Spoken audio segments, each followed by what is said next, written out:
ನಿಮ್ಮ ಹೆಸರು? ಆಶಾ ಗಜಪತಿ. ಏನು ಕೆಲಸ ಮಾಡ್ಕೊಂಡಿದ್ದೀರಾ? ವೆಲ್ನೆಸ್ ಕೋಚ್ ಆಗಿ ವರ್ಕ್ ಮಾಡ್ತಾ ಇದ್ದೀನಿ. Good work madam. ಮೊದಲದಾಗಿ ನಮಗೆ ಹೊಸ ವರ್ಷದ ಹಾರ್ದಿಕ ಶುಭಾಶಯಗಳು. Thank you sir. ಮತ್ತೆ wish the same.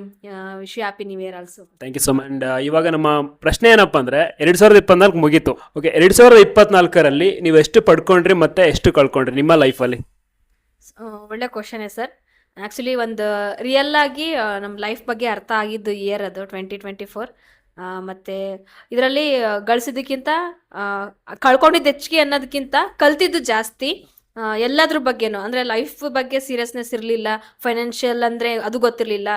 Social health ಜನರ ಜೊತೆ ಹೆಂಗಿರಬೇಕು, ಸೊ ಅದನ್ನು ಗೊತ್ತಿರಲಿಲ್ಲ. ಸೊ ಆ ಟೈಮ್ 2024 ಇದ್ರ ಬಗ್ಗೆ ತುಂಬ ಕಲ್ತಿದ್ವಿ ನಾವು, ನಮ್ಮ ಮನೆಯವರಿಬ್ಬರು ಕೂಡ. ಸೊ ಅದು ತುಂಬ ಚೆನ್ನಾಗಿ ನಾವು ಅದನ್ನು ಕಲ್ತಿರೋದನ್ನು ನಾವು ಅಡಾಪ್ಟ್ ಮಾಡ್ಕೊಂಡ್ರೆ ನೆಕ್ಸ್ಟ್ ಇಯರ್ ನಮ್ದು ಚೆನ್ನಾಗಿರುತ್ತೆ ಅಂತ ನನಗನ್ಸುತ್ತೆ.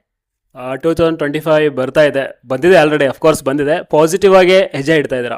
ಸೊ 2025 ಮೊದಲ ಪ್ಲಾನ್ ಆ್ಯಂಡ್ ಯುವರ್ ಡ್ರೀಮ್ ಏನಾಗಿದೆ ಅಂತ ಎಕ್ಸ್ಪ್ಲೇನ್ ಮಾಡ್ತಾರೆ, if you don't mind. So definitely sir. ಮತ್ತು 2025 ಫಸ್ಟ್ ನಂದು ಗೋಲು, ನಂದು ಐಡಲ್ ವೇಟು.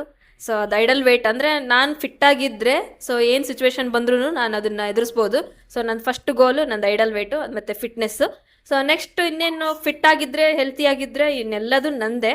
ಸೊ ಫಸ್ಟ್ ಗೋಲ್ ಅದಾಗಿರೋದ್ರಿಂದ ಇಡೀ 2025 ಇಯರ್ ಏನಿದೆ ಅದು ನಂದೇ, ಟೋಟಲ್ ನಂದೇ.